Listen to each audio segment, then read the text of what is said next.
Dari tahun ke tahun, volume kendaraan semakin banyak, sedangkan jalan nasional semakin padat. Lalu, apa sih solusinya? Solusinya adalah pemerintah membangun jalan tol. Apa sih sebenarnya jalan tol itu? Jalan tol itu adalah jalan bebas hambatan yang tujuannya untuk meluruskan jarak dan waktu. Namun, pengguna jalan tol dibatasi untuk kendaraan roda 4 atau lebih. Bebas hambatan bukan berarti bebas dan tidak ada aturan. Ada loh aturan yang berlaku di jalan tol, seperti yang tercantum pada peraturan pemerintah nomor 15 tahun 2005 tentang jalan tol. Nah, udah paham kan apa itu jalan tol? Sekarang ikut aku yuk, kita jalan-jalan di jalan tol dan kuburi tips-tips berkendara aman di jalan tol. Tapi, ntar dulu deh. Terus, sepatu. Habis itu, bentar. Maju! Tetap harus pakai masker kalau keluar rumah. Terus jangan lupa nih hand sanitizer di kendaraan kalian semua. Oke, let's go.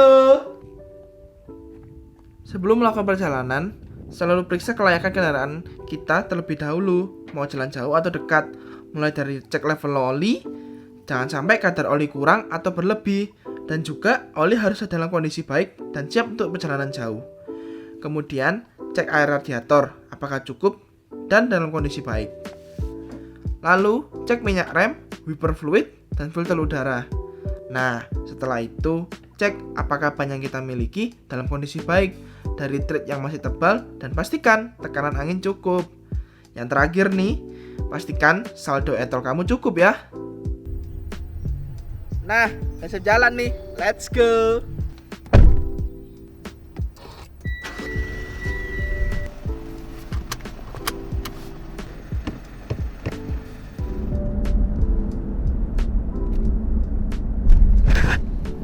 Nah teman-teman, kita udah mau deket sama gerbang tol nih.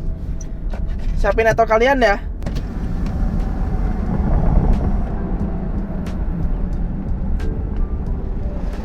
Lalu kalian tap di mesinnya.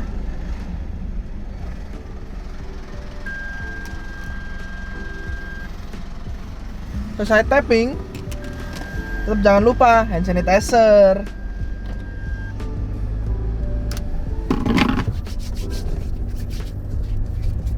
Aman. Banyak hal kecil di jalan tol serta aturan yang diterapkan oleh pengguna jalan tol. Karena jalan yang bebas hambatan bukan berarti tidak ada kecepatan minimal dan maksimal. Berdasarkan peraturan pemerintah tahun 79 tahun 2013 tentang jaringan lalu lintas dan angkutan jalan, dan diperkuat peraturan Menteri Perhubungan tentang tata cara penetapan batas kendaraan pada pasal 23 ayat 4, disebutkan bahwa batas kecepatan di jalan tol yaitu 60 hingga 100 km per jam sesuai dengan rambu lalu lintas yang terpasang. Selain batas kecepatan yang harus dipatuhi, kita juga harus jaga jarak dengan pengendara lain. Ada banyak metode, salah satunya adalah prinsip 3 detik.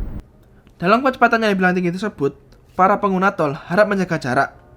Menurut teori defensive driving tentang prinsip 3 detik, bayangkan suatu mobil yang melaju melewati titik acuan dan hitung berapa detik yang dibutuhkan mobil kita untuk melewati titik yang sama. Jika lebih dari 3 detik, maka kita ada di jarak yang aman. Lalu di jalan tol, minimal dapat 2 jalur, lajur kiri dan kanan. Bukan berarti kita bebas memilih semau kita, atau bahkan mengemudi di tengah-tengah marka jalan. Jalur yang ada di kiri adalah jalur untuk berjalan lambat, yaitu dengan kecepatan minimal 60 km per jam. Jalur yang ada di sebelah kiri ini juga diperuntukkan untuk truk, bus, serta kendaraan pribadi yang berjalan lambat. Sedangkan jalur yang ada di kanan ini adalah jalur untuk mendahului kendaraan dan untuk kecepatan tinggi. Ada pula jalur yang tetap paling kiri, namanya bahu jalan. Tapi, apakah boleh bahu jalan dipakai untuk seperti ini? Ya nggak boleh. Bahu jalan dipergunakan untuk keadaan emergensi dan bukan untuk istirahat. Atau keadaan bukan emergensi, apalagi mendahului kendaraan lain. Nah, selain aturan-aturan tadi, ada juga beberapa hal yang teman-teman nggak boleh lakuin. Misalnya, teleponan dan juga makan sambil nyetir. Halo sayang, kayaknya aku udah lama nih nyetirnya. Gimana kalau kita istirahat dulu? Ayo. Di rest area ini, kita bisa beristirahat, meregangkan otot, atau juga bisa mengisi perut kita di restoran-restoran yang tersedia di rest area ini.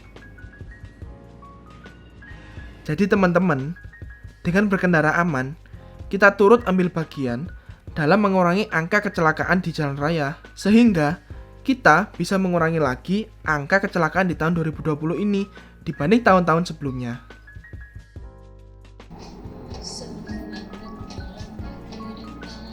Saya Christian, yuk pengendara, bijak dalam berkendara di dalam tol.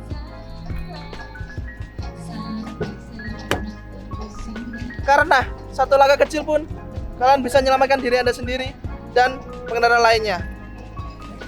Dari saya, sampai jumpa.